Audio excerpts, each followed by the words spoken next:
You ever walk into a house that feels off? Not just creaky floorboard, drafty windows, smells like death kind of off. I'm talking serious goosebumps on your goosebumps. Whispering in the walls, grandma's eyes just blinked and she's been dead 5 years, kind of off. Yeah, that's the kind of place I moved into. And no, I wasn't forced.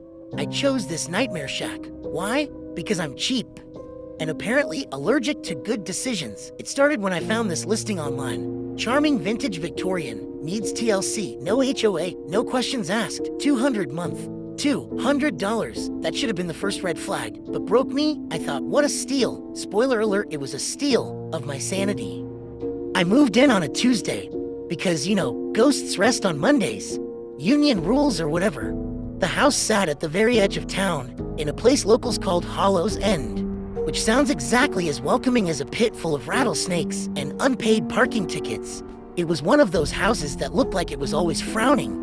The windows sagged, the porch groaned, and the paint peeled like it was trying to run away. I walked in with a suitcase, a frozen pizza, and way too much confidence. The first weird thing happened not 5 minutes in.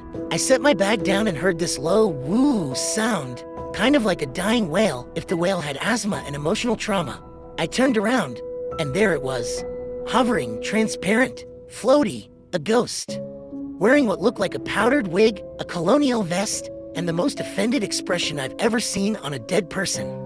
"Ah, him," he said. Yes, said, loud, clear, and with the dignity of a man who once paid too much for jam at a Renaissance fair. "You are trespassing in my abode, knave." Knave? Did this ghost just call me Nav? Now, I don't scare easily. I've been to Walmart at midnight. I've seen my aunt's meatloaf. But I'll admit, I jumped. Spilled the pizza. Cursed out loud. Might have wet myself. Not confirming or denying that last part. I backed up and stammered something like, I didn't know anyone still lived here. And the ghost floated there, arms crossed, judging me like I just said pineapple belongs on pizza.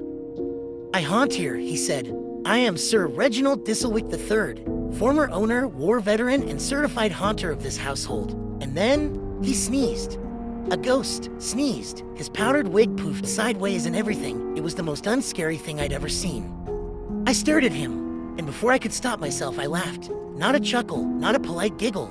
A full-on, doubled-over snorting laugh. The ghost blinked, then blinked again. "Are you laughing at me?" he asked. I nodded, still wheezing. He looked offended, genuinely hurt, like I'd insulted his ghostly grandma's pie.